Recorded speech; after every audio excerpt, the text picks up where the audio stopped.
Ceci est un livre audio autogénéré par Google. Livre à l'ombre des jeunes filles en fleurs, deuxième partie. Par Marcel Proust. Deuxième partie. Cependant, Madame Bontemps, qui avait dit 100 fois qu'elle ne voulait pas aller chez les Verdurin, ravie d'être invitée au mercredi, était en train de calculer comment elle pourrait s'y rendre le plus de fois possible. Elle ignorait que Madame Verdurin souhaitait qu'on n'en manquât aucun. D'autre part, elle était de ces personnes peu recherchées, qui quand elles sont conviées à des séries par une maîtresse de maison, ne vont pas chez elle comme ceux qui savent faire toujours plaisir, quand ils ont un moment et le désir de sortir. Elles, au contraire, se privent par exemple de la première soirée et de la troisième, s'imaginant que leur absence sera remarquée, et se réservent pour la deuxième et la quatrième, à moins que leurs informations ne leur ayant appris que la troisième sera particulièrement brillante, elles ne suivent un ordre inverse, alléguant que malheureusement la dernière fois, elles n'étaient pas libres. Telle Madame Bontemps supputait combien il pouvait y avoir encore de mercredis avant Pâques, et de quelle façon elle arriverait à en avoir un de plus, sans pourtant paraître s'imposer. Elle comptait sur Madame Cottard, avec laquelle elle allait revenir, pour lui donner quelques indications. « Oh, Madame Bontemps, je vois que vous vous levez, c'est très mal de donner ainsi le signal de la fuite. Vous me devez une compensation pour n'être pas venue, jeudi dernier. Allons, rasseyez-vous un moment. Vous ne ferez tout de même plus d'autres visites avant le dîner. Vraiment, vous ne vous laissez pas tenter ?» ajoutait Madame Swann, et tout en tendant une assiette de gâteau. « Vous savez que ce n'est pas mauvais du tout, ces petites saletés-là. Ça ne paye pas de mine, mais goûtez-en, vous m'en direz des nouvelles. »« Au contraire, ça a l'air délicieux, » répondait Madame Cottard. « Chez vous, Odette, on n'est jamais à court de victuailles. Je n'ai pas besoin de vous demander la marque de fabrique. Je sais que vous faites tout venir de chez Robatet. Je dois dire que je suis plus éclectique. Pour les petits fours, pour toutes les friandises, je m'adresse souvent à Bourbonneux. Mais je reconnais qu'ils ne savent pas ce que c'est qu'une glace. Robatet, pour tout ce qui est glace, bavaroise ou sorbet, c'est le grand art. Comme dirait mon mari, le nec plus ultra. Mais ceci est tout simplement fait ici. »« Vraiment non, je ne pourrais pas dîner, » répondait Madame Bontemps, « mais je me rassieds un instant, vous savez. Moi j'adore causer avec une femme intelligente comme vous. Vous allez me trouver indiscrète, Odette. Mais j'aimerais savoir comment vous jugez le chapeau qu'avait Madame Trombert. Je sais bien que la mode est au grand chapeau. Tout de même, n'y a-t-il pas un peu d'exagération? Et à côté de celui avec lequel elle est venue l'autre jour chez moi, celui qu'elle portait tantôt était microscopique. Mais non, je ne suis pas intelligente, disait Odette, pensant que cela faisait bien. Je suis au fond une gobeuse, qui croit tout ce qu'on lui dit, qui se fait du chagrin pour un rien. Et elle insinuait qu'elle avait au commencement beaucoup souffert d'avoir épousé un homme comme Swann, qui avait une vie de son côté, et qui la trompait.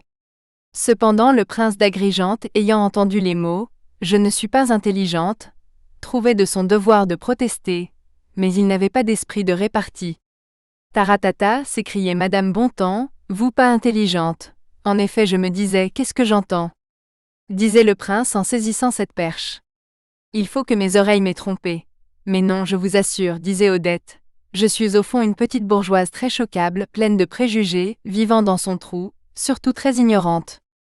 Et pour demander des nouvelles du baron de Charlus, avez-vous vu, cher baronnet ?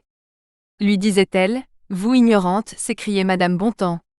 Eh bien alors qu'est-ce que vous diriez du monde officiel, toutes ces femmes d'excellence, qui ne savent parler que de chiffon ? Tenez, madame, pas plus tard qu'il y a 8 jours, je mets sur Lohengrin la ministresse de l'instruction publique. Elle me répond, Lohengrin ? Ah oui, la dernière revue des Folies Bergères, il paraît que c'est tordant. Eh bien, madame, qu'est-ce que vous voulez ? Quand on entend des choses comme ça vous fait bouillir. J'avais envie de la gifler. Parce que j'ai mon petit caractère, vous savez. Voyons, monsieur, disait-elle en se tournant vers moi, est-ce que je n'ai pas raison ? Écoutez, disait Madame Cottard, on est excusable de répondre un peu de travers quand on est interrogé ainsi de but en blanc, sans être prévenu. J'en sais quelque chose car Madame Verdurin a l'habitude de nous mettre aussi le couteau sur la gorge. À propos de Madame Verdurin, demandait Madame Bontemps à Madame Cottard. Savez-vous qui il y aura mercredi chez elle ? Ah, je me rappelle maintenant que nous avons accepté une invitation pour mercredi prochain. Vous ne voulez pas dîner de mercredi en 8 avec nous? Nous irons ensemble chez Madame Verdurin. Cela m'intimide d'entrer seule. Je ne sais pas pourquoi cette grande femme m'a toujours fait peur. Je vais vous le dire, répondait Madame Cottard, ce qui vous effraie chez Madame Verdurin, c'est son organe. Que voulez-vous? Tout le monde n'a pas un aussi joli organe que Madame Swann. Mais le temps de prendre langue, comme dit la patronne, et la glace sera bientôt rompue. Car dans le fond, elle est très accueillante. Mais je comprends très bien votre sensation. Ce n'est jamais agréable de se trouver la première fois en pays perdu. Vous pourriez aussi dîner avec nous, disait Madame Bontemps à Madame Swann. Après dîner, on irait tous ensemble en Verdurin faire Verdurin, et même si ce devait avoir pour effet que la patronne me fasse les gros yeux et ne m'invite plus, une fois chez elle, nous resterons toutes les trois à causer entre nous, je sens que c'est ce qui m'amusera le plus. Mais cette affirmation ne devait pas être très véridique, car Madame Bontemps demandait « Qui pensez-vous qu'il y aura de mercredi en 8 ? Qu'est-ce qui se passera ? Il n'y aura pas trop de monde au moins ? Moi je n'irai certainement pas, disait Odette.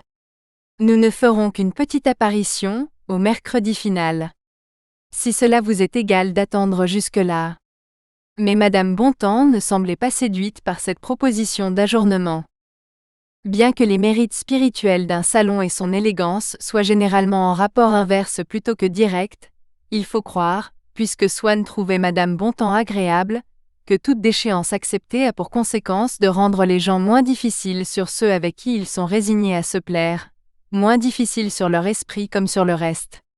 Et si cela est vrai, les hommes doivent, comme les peuples, voir leur culture et même leur langage disparaître avec leur indépendance. Un des effets de cette indulgence est d'aggraver la tendance qu'à partir d'un certain âge on a à trouver agréables les paroles qui sont un hommage à notre propre tour d'esprit, à nos penchants, un encouragement à nous y livrer. Cet âge-là est celui où un grand artiste préfère à la société de génies originaux, celle d'élèves qui n'ont en commun avec lui que la lettre de sa doctrine, et par qui il est encensé, écouté, ou un homme ou une femme remarquable qui vivent pour un amour, trouveront la plus intelligente dans une réunion, la personne peut-être inférieure, mais dont une phrase aura montré qu'elle sait comprendre et approuver ce qu'est une existence vouée à la galanterie, et aura ainsi chatouillé agréablement la tendance voluptueuse de l'amant ou de la maîtresse. C'était l'âge aussi où Swann, en tant qu'il était devenu le mari d'Odette, se plaisait à entendre dire à Madame Bontemps que c'est ridicule de ne recevoir que des duchesses, concluant de là, au contraire de ce qu'il eût fait jadis chez les Verdurin, que c'était une bonne femme, très spirituelle et qui n'était pas snob, et à lui raconter des histoires qui la faisaient tordre, parce qu'elle ne les connaissait pas, et que d'ailleurs elle saisissait vite, aimant à flatter et à s'amuser. Alors le docteur ne raffole pas comme vous, des fleurs ? Demandait Madame Swann à Madame Cottard. Oh ! Vous savez que mon mari est un sage, il est modéré en toutes choses. Si pourtant, il a une passion. L'œil brillant de malveillance, de joie et de curiosité. Laquelle, madame ? Demandait Madame Bontemps. Avec simplicité, Madame Cottard répondait, la lecture. Oh ! C'est une passion de tout repos chez un mari, s'écriait Madame Bontemps en étouffant un rire satanique. Quand le docteur est dans un livre, vous savez ? Eh bien, madame, cela ne doit pas vous effrayer beaucoup, mais si, pour sa vue. Je vais aller le retrouver, Odette, et je reviendrai au premier jour frapper à votre porte. À propos de vue, vous a-t-on dit que l'hôtel particulier que vient d'acheter Madame Verdurin sera éclairé à l'électricité ? Et je ne le tiens pas de ma petite police particulière, mais d'une autre source, c'est l'électricien lui-même, Mildet, qui me l'a dit. Vous voyez que je cite mes auteurs. Jusqu'aux chambres qui auront leurs lampes électriques avec un abat-jour, qui tamisera la lumière. C'est évidemment un luxe charmant. D'ailleurs nos contemporaines veulent absolument du nouveau, n'en fut-il plus au monde. Il y a la belle-sœur d'une de mes amies, qui a le téléphone posé chez elle. Elle peut faire une commande à un fournisseur, sans sortir de son appartement. J'avoue que j'ai platement intrigué pour avoir la permission de venir un jour parler devant l'appareil. Cela me tente beaucoup, mais plutôt chez une amie que chez moi. Il me semble que je n'aimerais pas avoir le téléphone à domicile. Le premier amusement passé, cela doit être vrai casse-tête. Allons, Odette, je me sauve.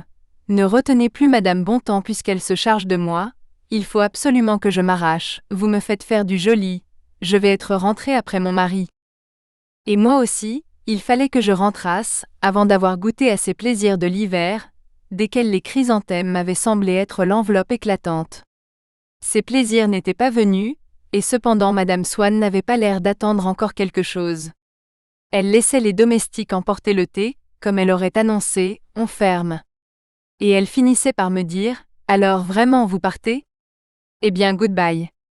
Je sentais que j'aurais pu rester sans rencontrer ces plaisirs inconnus, et que ma tristesse n'était pas seule à m'avoir privée d'eux. Ne se trouvait-il donc pas situé sur cette route battue des heures, qui mène toujours si vite à l'instant du départ, mais plutôt sur quelque chemin de traverse inconnu de moi, et par où il eût fallu bifurquer. Du moins le but de ma visite était atteint. Gilberte saurait que j'étais venue chez ses parents quand elle n'était pas là, et que j'y avais, comme n'avait cessé de le répéter Madame Cottard, fait d'emblée, de prime abord, la conquête de Madame Verdurin. Il faut, m'avait dit la femme du docteur, qui ne l'avait jamais vue faire autant de frais, que vous ayez ensemble des atomes crochus. Gilberte saurait que j'avais parlé d'elle comme je devais le faire, avec tendresse, mais que je n'avais pas cette incapacité de vivre sans que nous nous vissions, que je croyais à la base de l'ennui qu'elle avait éprouvé ces derniers temps auprès de moi.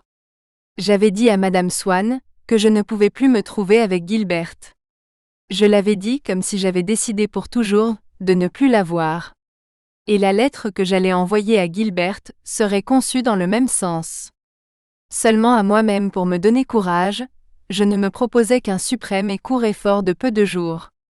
Je me disais, c'est le dernier rendez-vous d'elle que je refuse, j'accepterai le prochain. Pour me rendre la séparation moins difficile à réaliser, je ne me la présentais pas comme définitive. Mais je sentais bien qu'elle le serait. Le 1er janvier me fut particulièrement douloureux, cette année-là. Tout l'Est sans doute, qui fait date et anniversaire, quand on est malheureux. Mais si c'est par exemple d'avoir perdu un être cher, la souffrance consiste seulement dans une comparaison plus vive avec le passé. Il s'y ajoutait dans mon cas l'espoir informulé que Gilberte, ayant voulu me laisser l'initiative des premiers pas, et constatant que je ne les avais pas faits, n'avait attendu que le prétexte du 1er janvier pour m'écrire. Enfin, qu'y a-t-il ? Je suis folle de vous, venez que nous nous expliquions franchement, je ne peux pas vivre sans vous voir. Dès les derniers jours de l'année, cette lettre me parut probable. Elle ne l'était peut-être pas, mais pour que nous la croyions telle, le désir, le besoin que nous en avons suffit. Le soldat est persuadé qu'un certain délai indéfiniment prolongeable lui sera accordé avant qu'il soit tué, le voleur avant qu'il soit pris, les hommes en général, avant qu'ils aient à mourir. C'est là l'amulette qui préserve les individus, et parfois les peuples, non du danger mais de la peur du danger, en réalité de la croyance au danger, ce qui dans certains cas permet de les braver sans qu'il soit besoin d'être brave. Une confiance de ce genre, et aussi peu fondée, soutient l'amoureux qui compte sur une réconciliation, sur une lettre. Pour que je n'eusse pas attendu celle-là, il eût suffi que j'eusse cessé de la souhaiter. Si indifférent qu'on sache que l'on est à celle qu'on aime encore, on lui prête une série de pensées, fussent-elles d'indifférence, une intention de les manifester, une complication de vie intérieure où l'on est l'objet peut-être d'une antipathie, mais aussi d'une attention permanente. Pour imaginer au contraire ce qui se passait en Gilberte, il eût fallu que je pusse tout simplement anticiper dès ce 1er janvier-là ce que j'eusse ressenti celui d'une des années suivantes, et où l'attention, ou le silence, ou la tendresse, ou la froideur de Gilberte eussent passé à peu près inaperçus à mes yeux, et où je n'eusse pas songé, pas même pu songer à chercher la solution de problèmes qui auraient cessé de se poser pour moi. Quand on aime, l'amour est trop grand pour pouvoir être contenu tout entier en nous. Il irradie vers la personne aimée, rencontre en elle une surface qui l'arrête, le force à revenir vers son point de départ, et c'est ce choc en retour de notre propre tendresse que nous appelons les sentiments de l'autre et qui nous charme plus qu'à l'aller, parce que nous ne connaissons pas qu'elle vient de nous. Le 1er janvier sonna toutes 16 heures, sans qu'arrivât cette lettre de Gilberte. Et comme j'en reçus quelques-unes de vœux tardifs ou retardés par l'encombrement des courriers à ces dates-là, le 3 et le 4 janvier, j'espérais encore, de moins en moins pourtant. Les jours qui suivirent, je pleurais beaucoup. Certes, cela tenait à ce qu'ayant été moins sincère que je ne l'avais cru quand j'avais renoncé à Gilberte, j'avais gardé cet espoir d'une lettre d'elle, pour la nouvelle année. Et le voyant épuisé avant que j'eusse eu le temps de me précautionner d'un autre, je souffrais comme un malade qui a vidé sa fiole de morphine, sans en avoir sous la main une seconde. Mais peut-être en moi, et ces deux explications ne s'excluent pas, car un seul sentiment est quelquefois fait de contraire, l'espérance que j'avais de recevoir enfin une lettre, avait-elle rapproché de moi l'image de Gilberte, recréé les émotions que l'attente de me trouver près d'elle, sa vue, sa manière d'être avec moi, me causait autrefois. La possibilité immédiate d'une réconciliation avait supprimé cette chose de l'énormité de laquelle nous ne nous rendons pas compte. La résignation. Les neurasthéniques ne peuvent croire les gens qui leur assurent qu'ils seront à peu près calmés en restant au lit sans recevoir de lettres, sans lire de journaux. Ils se figurent que ce régime ne fera qu'exaspérer leur nervosité. De même les amoureux, le considérant du sein d'un état contraire, n'ayant pas commencé de l'expérimenter, ne peuvent croire à la puissance bienfaisante du renoncement. À cause de la violence de mes battements de cœur, on me fit diminuer la caféine, ils cessèrent. Alors je me demandais si ce n'était pas un peu à elle qu'était due cette angoisse que j'avais éprouvée quand je m'étais à peu près brouillé avec Gilberte, et que j'avais attribuée chaque fois qu'elle se renouvelait, à la souffrance de ne plus voir mon amie, ou de risquer de ne la voir qu'en proie à la même mauvaise humeur. Mais si ce médicament avait été à l'origine des souffrances que mon imagination eut alors faussement interprétées, ce qui n'aurait rien d'extraordinaire, les plus cruelles peines morales ayant souvent pour cause chez les amants, l'habitude physique de la femme avec qui ils vivent, c'était à la façon du filtre qui longtemps après avoir été absorbé, continue à lier Tristan à Iseux. Car l'amélioration physique que la diminution de la caféine amena presque immédiatement chez moi, n'arrêta pas l'évolution de chagrin que l'absorption du toxique avait peut-être sinon créé, du moins su rendre plus aiguë. Seulement, quand le milieu du mois de janvier approcha, une fois déçues mes espérances d'une lettre pour le jour de l'an et la douleur supplémentaire qui avait accompagné leur déception une fois calmée, ce fut mon chagrin d'avant les fêtes, qui recommença. Ce qu'il y avait peut-être encore en lui de plus cruel, c'est que j'en fusse moi-même l'artisan inconscient, volontaire, impitoyable et patient. La seule chose à laquelle je tinsse, mes relations avec Gilberte, c'est moi qui travaillais à les rendre impossibles, en créant peu à peu, par la séparation prolongée d'avec mon ami, non pas son indifférence, mais ce qui reviendrait finalement au même, la mienne. C'était à un long et cruel suicide du moi qui en moi-même aimait Gilberte, que je m'acharnais avec continuité, avec la clairvoyance non seulement de ce que je faisais dans le présent, mais de ce qui en résulterait pour l'avenir. Je savais non pas seulement que dans un certain temps je n'aimerais plus Gilberte, mais encore qu'elle-même le regretterait, et que les tentatives qu'elle ferait alors pour me voir seraient aussi vaines que celles d'aujourd'hui, non plus parce que je l'aimerais trop, mais parce que j'aimerais certainement une autre femme, que je resterais à désirer, à attendre, pendant des heures dont je n'oserais pas distraire une parcelle pour Gilberte qui ne me serait plus rien. Et sans doute en ce moment même où, puisque j'étais résolu à ne plus la voir, à moins d'une demande formelle d'explication, d'une complète déclaration d'amour de sa part, lesquelles n'avaient plus aucune chance de venir. J'avais déjà perdu Gilberte et l'aimais davantage, je sentais tout ce qu'elle était pour moi, mieux que l'année précédente, qu'en passant tous mes après-midi avec elle, selon que je voulais, je croyais que rien ne menaçait notre amitié. Sans doute en ce moment l'idée que j'éprouverais un jour les mêmes sentiments pour une autre m'était odieuse, car cette idée m'enlevait outre Gilberte, mon amour et ma souffrance. Mon amour, ma souffrance, où en pleurant j'essayais de saisir justement ce qu'était Gilberte, et desquels il me fallait reconnaître qu'il ne lui appartenait pas spécialement et serait, tôt ou tard, le lot de telle ou telle femme.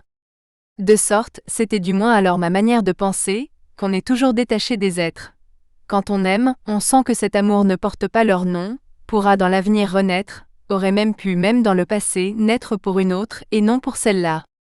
Et dans le temps où l'on n'aime pas, si l'on prend philosophiquement son parti de ce qu'il y a de contradictoire dans l'amour, c'est que cet amour dont on parle à son aise, on ne l'éprouve pas alors, donc on ne le connaît pas, la connaissance en ces matières étant intermittente et ne survivant pas à la présence effective du sentiment. Cet avenir où je n'aimerais plus Gilberte et que ma souffrance m'aidait à deviner sans que mon imagination pût encore se le représenter clairement, certes, il eût été temps encore d'avertir Gilberte qu'il se formerait peu à peu, que sa venue était sinon imminente, du moins inéluctable, si elle-même, Gilberte, ne venait pas à mon aide, et ne détruisait pas dans son germe ma future indifférence. Combien de fois ne fus-je pas sur le point d'écrire, ou d'aller dire à Gilberte, « Prenez garde, j'en ai pris la résolution, la démarche que je fais est une démarche suprême. Je vous vois pour la dernière fois. Bientôt je ne vous aimerai plus. À quoi bon ? De quel droit eussé-je reproché à Gilberte une indifférence que, sans me croire coupable pour cela, je manifestais à tout ce qui n'était pas elle. La dernière fois. À moi, cela me paraissait quelque chose d'immense, parce que j'aimais Gilberte. À elle, cela lui eût fait sans doute autant d'impression que ces lettres où des amis demandent à nous faire une visite avant de s'expatrier. Visite que, comme aux ennuyeuses femmes qui nous aiment, nous leur refusons parce que nous avons des plaisirs devant nous.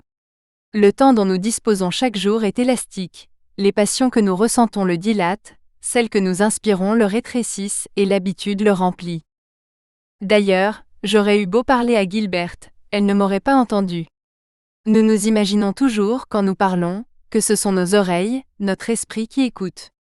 Mes paroles ne seraient parvenues à Gilberte que déviées, comme si elles avaient eu à traverser le rideau mouvant d'une cataracte avant d'arriver à mon ami, méconnaissable, rendant un son ridicule, n'ayant plus aucune espèce de sens. La vérité qu'on met dans les mots ne se fraye pas son chemin directement, n'est pas douée d'une évidence irrésistible. Il faut qu'assez de temps passe pour qu'une vérité de même ordre ait pu se former en eux. Alors l'adversaire politique qui, malgré tous les raisonnements et toutes les preuves, tenait le sectateur de la doctrine opposée pour un traître, partage lui-même la conviction détestée, à laquelle celui qui cherchait inutilement à la répandre ne tient plus. Alors, le chef-d'œuvre qui pour les admirateurs qui le lisaient semblait montrer en soi les preuves de son excellence et n'offrait à ceux qui écoutaient qu'une image insane ou médiocre, sera par eux proclamé chef-d'œuvre, trop tard pour que l'auteur puisse l'apprendre. Pareillement en amour, les barrières, quoi qu'on fasse, ne peuvent être brisées du dehors par celui qu'elle désespère, et c'est quand il ne se souciera plus d'elle, que tout à coup, par l'effet du travail venu d'un autre côté, accompli à l'intérieur de celle qui n'aimait pas, ces barrières, attaquées jadis sans succès, tomberont sans utilité. Si j'étais venu annoncer à Gilberte mon indifférence future et le moyen de la prévenir, elle aurait induit de cette démarche, que mon amour pour elle, le besoin que j'avais d'elle, était encore plus grand qu'elle n'avait cru, et son ennui de me voir en eût été augmenté. Et il est bien vrai du reste, que c'est cet amour qui m'aidait, par les états d'esprit disparates qu'il faisait se succéder en moi, à prévoir mieux qu'elle, la fin de cet amour. Pourtant, un tel avertissement je l'eusse peut-être adressé par lettre ou de vive voix à Gilberte, quand assez de temps eut passé, me la rendant ainsi, il est vrai, moins indispensable, mais aussi ayant pu lui prouver qu'elle ne me l'était pas.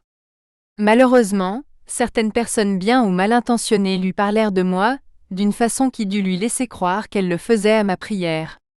Chaque fois que j'appris ainsi que Cottard, ma mère elle-même, et jusqu'à Monsieur de Norpois, avaient par de maladroites paroles, rendu inutile tout le sacrifice que je venais d'accomplir, gâché tout le résultat de ma réserve en me donnant faussement l'air d'en être sorti, j'avais un double ennui. D'abord je ne pouvais plus faire dater que de ce jour-là, ma pénible et fructueuse abstention que les fâcheux avaient à mon insu interrompue, et par conséquent, annihilée. Mais de plus, j'eusse eu moins de plaisir à voir Gilberte qui me croyait maintenant non plus dignement résignée, mais manœuvrant dans l'ombre pour une entrevue qu'elle avait dédaigné d'accorder.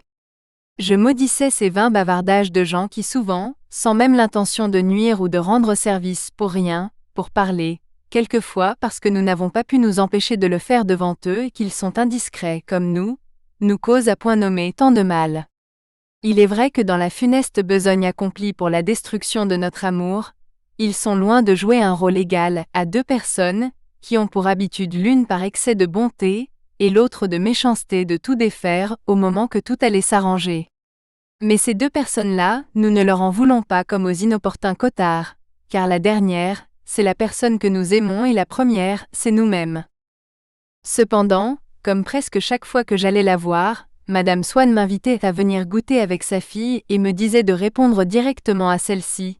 J'écrivais souvent à Gilberte, et dans cette correspondance, je ne choisissais pas les phrases qui eussent pu, me semblait-il la persuader, je cherchais seulement à frayer le lit le plus doux au ruissellement de mes pleurs.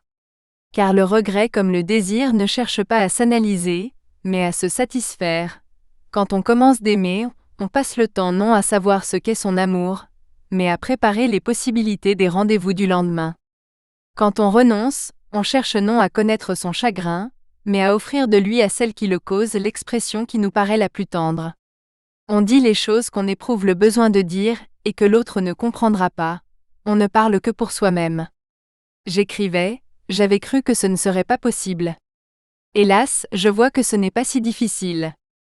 Je disais aussi, je ne vous verrai probablement plus. Je le disais en continuant à me garder d'une froideur qu'elle eût pu croire affectée. Et ces mots, en les écrivant, me faisaient pleurer, parce que je sentais qu'ils exprimaient non ce que j'aurais voulu croire, mais ce qui arriverait en réalité.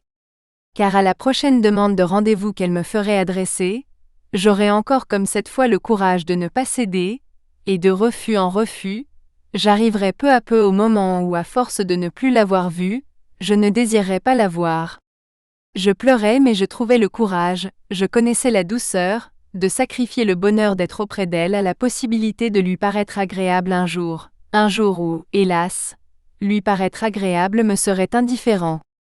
L'hypothèse même, pourtant si peu vraisemblable, qu'en ce moment, comme elle l'avait prétendu pendant la dernière visite que je lui avais faite, elle m'aimât, que ce que je prenais pour l'ennui qu'on éprouve auprès de quelqu'un dont on est là, ne fût dû qu'à une susceptibilité jalouse, à une feinte d'indifférence analogue à la mienne, ne faisait que rendre ma résolution moins cruelle.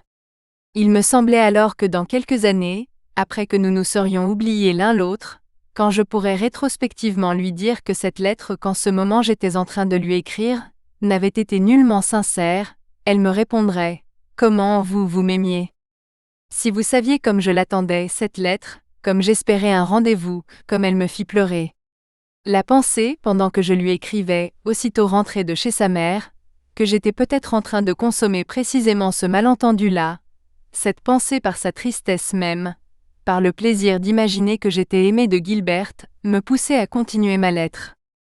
Si, au moment de quitter Madame Swann quand son thé finissait, je pensais à ce que j'allais écrire à sa fille, Madame Cottard, elle en s'en allant, avait eu des pensées d'un caractère tout différent. Faisant sa petite inspection, elle n'avait pas manqué de féliciter Madame Swann sur les meubles nouveaux, les récentes acquisitions remarquées dans le salon. Elle pouvait d'ailleurs y retrouver, quoiqu'en bien petit nombre, quelques-uns des objets qu'Odette avait autrefois dans l'hôtel de la rue La Pérouse, notamment ses animaux en matière précieuse, ses fétiches. Mais Madame Swann ayant appris d'un ami qu'elle vénérait le mot tocard, lequel lui avait ouvert de nouveaux horizons, parce qu'il désignait précisément les choses que quelques années auparavant elle avait trouvées chic. Toutes ces choses-là successivement avaient suivi dans leur retraite le treillage doré qui servait d'appui aux chrysanthèmes, maintes bonbonnières de chez Giroux, et le papier à lettres à couronne, pour ne pas parler des louis en carton semés sur les cheminées, et que, bien avant qu'elle connût Swann, un homme de goût lui avait conseillé de sacrifier. D'ailleurs dans le désordre artiste, dans le pêle-mêle d'atelier, des pièces aux murs encore peints de couleurs sombres qui les faisaient aussi différentes que possible des salons blancs que Madame Swann eut un peu plus tard, l'Extrême-Orient, reculait de plus en plus devant l'invasion du XVIIIe siècle, et les coussins que, afin que je fusse plus confortable, Madame Swann entassait et pétrissait derrière mon dos, étaient semés de bouquets Louis XV, et non plus comme autrefois de dragons chinois. Dans la chambre où on la trouvait le plus souvent et dont elle disait « Oui, je l'aime assez, je m'y tiens beaucoup. Je ne pourrais pas vivre au milieu de choses hostiles et pompiers, c'est ici que je travaille. » Sans d'ailleurs préciser si c'était à un tableau, peut-être à un livre, le goût d'en écrire commençait à venir aux femmes qui aiment à faire quelque chose et à ne pas être inutiles. Elle était entourée de Saxe, aimant cette dernière sorte de porcelaine, dont elle prononçait le nom avec un accent anglais, jusqu'à dire à propos de « Tout, c'est joli, cela ressemble à des fleurs de Saxe ». Elle redoutait pour eux, plus encore que jadis pour ses magots et ses potiches, le toucher ignorant des domestiques auxquels elle faisait expier les transes qu'il lui avait données par des emportements auxquels Swann, maître si poli et doux, assistait sans en être choqué. La vue lucide de certaines infériorités n'ôte d'ailleurs rien à la tendresse. Celle-ci les fait au contraire trouver charmantes. Maintenant c'était plus rarement dans des robes de chambre japonaises qu'Odette recevait ses intimes, mais plutôt dans les soies claires et mousseuses de peignoirs Watteau, desquelles elle faisait le geste de caresser sur ses seins l'écume fleurie, et dans lesquelles elle se baignait, se prélassaient, s'ébattaient avec un tel air de bien-être, de rafraîchissement de la peau, et des respirations si profondes, qu'elle semblait les considérer non pas comme décoratives. Nous espérons que vous avez apprécié cet aperçu. Pour continuer à écouter ce livre audio sur Google Play Livres, utilisez le lien dans la description de la vidéo.